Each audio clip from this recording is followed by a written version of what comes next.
Hello, I will be starting us off talking about neurocognitive disorders in children. So I will give a general overview of what children's neurocognitive disorders are, and then I will go into some specifics about autism spectrum disorder. Laura will talk about ADHD, and then Tamara will talk about traumatic brain injuries, and then at the very end is our works cited. So children's neurocognitive disorders are also called neurodevelopmental disorders, and they tend to emerge in infancy to toddlerhood. And the common characteristic of them is that they have a brain function disability that typically persists throughout life. And examples include ADHD, ASD, TBIs, intellectual disabilities, fetal alcohol syndrome, juvenile Huntington's disease, global developmental delay, social pragmatic communication disorder, child onset fluency disorder, tic disorders, and motor disorders. So I am Caitlin Springer, and what's quirky about me is due to my fear of missing out. I have never liked the fact that humans need sleep. I do in fact sleep, but I wish we didn't need it. And my squirrel, what drives me nuts, is I really don't like the feeling of stickers, especially the ones on produce. They just gross me out. Don't know why. And here is autism spectrum disorder, for short ASD. So a brief history of ASD. In 1943, it was first identified as a pattern by the psychiatrist Leo Kanner. And then across the globe around the same time, Hans Asperger identified similar patterns. And then until 2013, Asperger's syndrome was a separate diagnosis from autism spectrum disorder, but then when the DSM-5 was released, it was omitted from there, so now there's only autism spectrum disorder. So Asperger's is no longer a separate diagnosis. And then looking at some 2020 data on the right, 1 in 54 children in the United States are diagnosed with autism, but it is much more commonly diagnosed in boys versus girls. So what are the symptoms of autism? How does it present itself? Well, from as early as 3 months of age through 3 years, babies and toddlers may show certain early signs of autism spectrum disorder. So they may have low social interaction, and this could mean avoiding eye contact or physical contact, like being held, and then delayed use of language or sounds. This could mean that they aren't using speech or any expressive little sounds, little noises, as at the points when they typically would. According to milestones. And then some signs in play is that they may have some very aversive responses to objects with certain textures or colors. And then in their games, they might not show a lot of imaginative play or pretend play. And then moving into childhood and adolescence, how it kind of presents itself is in 3 main domains. So socially, autistic individuals often show a lack of responsiveness, meaning they show very little interest or engagement with interacting with others. And then lack of social reciprocity means they exhibit low empathy. Communication-wise, autistic individuals often really struggle to communicate. A lot of them are nonverbal for part or all of their life, or may have certain abnormal speech patterns, and then also their body language might not look like typical children's do. So echolalia is a certain pattern by some autistic children, and that refers to an exact repetition, so an echoing of a word or phrase they use and or have heard. And then pronominal reversal means that they're using the wrong pronouns for self versus others. Behavior and movement abnormalities that we could see. So first of all, autistic individuals often move and act very rigidly and repetitively.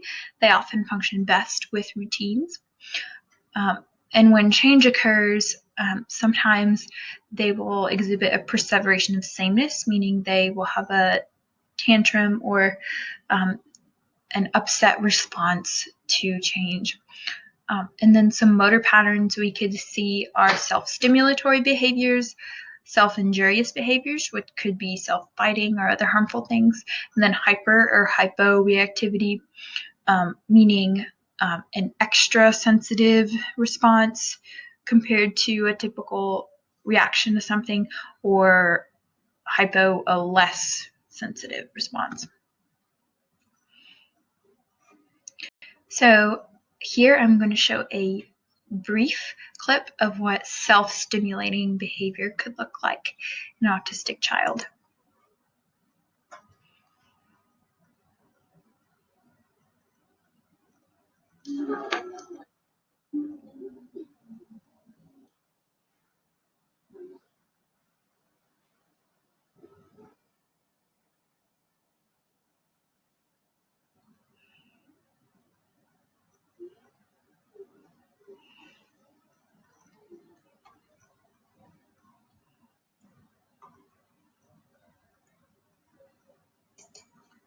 Okay. And then how is ASD caused? What are some theories of etiology? Well, we have three main perspectives. So first, we have the social cultural perspective.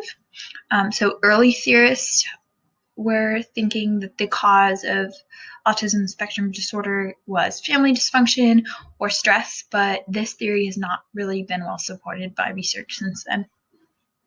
But then we have the psychological perspective, which posits that certain cognitive limitations and deficiencies cause autism spectrum disorder, specifically that in early childhood, autistic individuals do not develop a theory of mind, which would normally, in typically developing children, help them to consider other people's perspectives. So therefore, children with autism often interpret situations based on very factual information, less on like personal perspectives. And then third, the biological perspective. Some of the ideas in this category are that there are inheritable factors that could cause ASD. And then researchers have found some key differences in the certain regions of the brain in autistic individuals.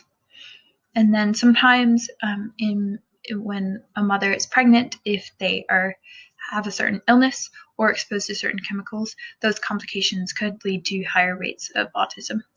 But, however, vaccines are not known to cause autism, as the controversy has possibly led some people to believe. It has not been supported or validated by later research. And then how do we diagnose ASD? So these are the criteria outlined by our DSM-5. So in order to have a diagnosis in autism spectrum disorder, a child must exhibit deficits in three main areas, and these must persist. So the first area is social emotional reciprocity. Second, nonverbal communicative behaviors. And third, in relationships. And then also we have three levels of severity of diagnosis. So ASD is autism spectrum disorder. Spectrum is referring to these levels, and it's according to how much support they need from others. So with level 1, that's the requiring support level, and this is going to be higher functioning autistic individuals. And then at the other end, level 3, is going to be more severe autism requiring very substantial support. And also with ASD, we code it with a number of specifiers to further describe it. So all of those on the right could be potential specifiers. And ASD often is co-occurring with other psychological disorders. And then there are 5 main types of treatment I'm going to talk about of autism spectrum disorder. So first, cognitive behavioral therapy. The 2 main techniques of this are modeling, which is imitation of desired behaviors that are appropriate, and then operant conditioning is more of a reshaping of behavior by rewarding. And then communication training is to help those kids use alternative modes of communication if they're not able to verbalize very well. So that could mean sign language, like in this picture right here, or augmentative communication systems, which could be a picture board or a tablet that the child could point to with pictures or words to help them communicate. And then child-initiated interactions is a technique used sometimes in therapy that encourages the kid to ask for things in order to get them. And then parent training, the whole goal of this is just to have continuity at home, continue the treatment, have more of a schedule, and just get the whole family involved. And they do that through showing them the techniques they use in behavioral training, giving them manuals, or setting up support groups. Community integration is really important. So among children, this is done by building those fundamental skills that will allow them to participate in their community as they grow up. And then in adolescence and adulthood, autistic individuals often go to group homes or sheltered workshops, and this gives them a task and a role within the community, but still they get some skilled supervision to help them. And then as a future OT myself, I wanted to quickly mention occupational therapy's role in the treatment of autism spectrum disorder. So on the right, we see a pediatric OT with an autistic patient, but OTs can treat these patients across their entire lifespan. So the overall goal of occupational therapy is to help individuals engage in purposeful and meaningful activities of daily life. So OTs can evaluate autistic individuals and then develop interventions to help them do what they want and need to do in life. And that looks different for everyone. But that is autism spectrum disorder. Thank you.